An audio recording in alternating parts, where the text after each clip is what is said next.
আসসালামু আলাইকুম দর্শক, আসছিলাম বন্যা কবলিত মানুষদের নিয়ে কাজ করতে। তো ইনশাল্লাহ কিছু ঘর নিয়ে কাজ করছি। আর ঠিক বাঁশখালীর একটু সামনেই, মানে 1 কিলোমিটার হবে না, আমি জানতাম না যে এই বাঁশখালীর 1 কিলোমিটার দূরেই আবার সাগর, বঙ্গোপসাগর। এই বিচ আমি মানে এক্সিলেন্ট বিচ। কারণ কি জানেন, কক্সবাজারে তো মনে করেন যে হচ্ছে প্রচুর মানুষের জনসঙ্গম, যার কারণে আপনি দেখবেন যে বিচের পারে শামুক, জীবজন্তু খুব কম পাবেন। কিন্তু এই বিচের পারে জীবজন্তু দেখা পাচ্ছি। এখানে বিভিন্ন ধরনের মাকড়সা টাইপের, কাকড়া টাইপের, মানে কক্সবাজারও আছে যেসব বিচে মানুষজন কম যায় সেসব বিচে উঠে। তো মানুষজনের জনসঙ্গম থাকলে এগুলো চলে যায় প্রাণীগুলা। তো মাশাল্লাহ খুব ভালো লাগতেছে। এটা হচ্ছে বঙ্গোপসাগর, মানে 1 কিলোমিটার, মানে জাস্ট একটু সামনে এসে দেখি যে বিচের দেখা পাই গেছে। আসলে অন্যরকম, মানে ওইখানে যে সারাদিন পরিশ্রম করছি না খেয়ে, এই পরিশ্রম মানে সম্পূর্ণ এই সাগর দেখার পরে সুখ অনুভূতি হচ্ছে যে এইখানে বাঁশখালীতে এসে যে সাগর দেখতে পাবো, এটা আমি কখনো ভাবিই নাই। যাই হোক, খুব ভালো লাগতেছে সাগর দেখে। আপনাদের কেমন লাগতেছে? আর এই সাগরটা আসলে, এই সাগরের বিষয়ে, মানে এই বীজটার নাম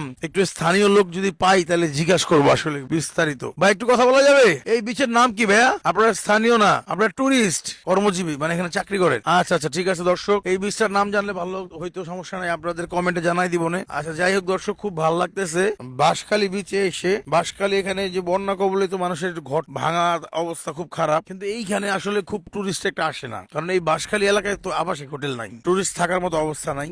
যদি এটা বাণিজ্যিক ভাবে কাজে লাগানো যায় তাহলে এই বীজটাও আসলে এখানেও টুরিস্ট আসবে। যদি এখানে বাণিজ্যিক ভাবে আবাসিক হোটেল টোটেল করে যারা টুরিস্ট যারা আছে তাদের জন্য নিরাপত্তা দেওয়া যায়, সুন্দরভাবে থাকা খাওয়ার ব্যবস্থা করা যায়, তাহলে এই বিচেও মানুষ আসবে। কারণ এটা কক্সবাজার থেকে কোনো অংশে কম না, কারণ কক্সবাজার যে সমুদ্র, এটাও সেই সমুদ্র দর্শক, এখানেও সেই ঢেউ। আর কক্সবাজার বিচের মতনই লাগতেছে অনেকটা। আবার ওইখানে ওই যে দেখেন, ওই যে নাগরদোলা আছে, বলে চাইলে অনেক কিছু করা যায়, এটা নিয়ে কাজ করা যায়। এলাকার যারা আছে তারা যদি আবাসিক হোটেল টোটেল করে, একটু প্রচারণা করে, তাহলে এই বিচেও মানুষ আসবে। একটু রেস্টুরেন্ট করে অনেক, এই বিচেও মানুষ আসবে এবং এই জায়গাটাও বাণিজ্যিক হয়ে যাবে বাঁশখালী। এবং বাঁশখালী এলাকার মানুষ আমি দেখলাম যারা একটু নিচের দিকে থাকে, অনেক মানুষ আছে অর্থনৈতিক ভাবে অসচ্ছল, খুব অসচ্ছল। এই মানুষগুলোর কিন্তু সচ্ছল হয়ে যাবে দর্শক। এখানে যদি একটা টুরিস্ট প্লেস হয় তাহলে এই মানুষগুলা, যে এই যে বন্যা কবলিত মানুষগুলা যে ঘর বাড়ি কোন রকম মাটি দিয়ে বানানো, টুরিস্ট গুলা নিয়ে কাজ করে, তাইলে হচ্ছে এই মানুষগুলাও টাকা পয়সা হইতে সময় লাগবে না। এইটুকু শেয়ার করার কথা ছিল। আর এখানে বাঁশখালী এসে যে এরকম বীজ দেখতে পাবো,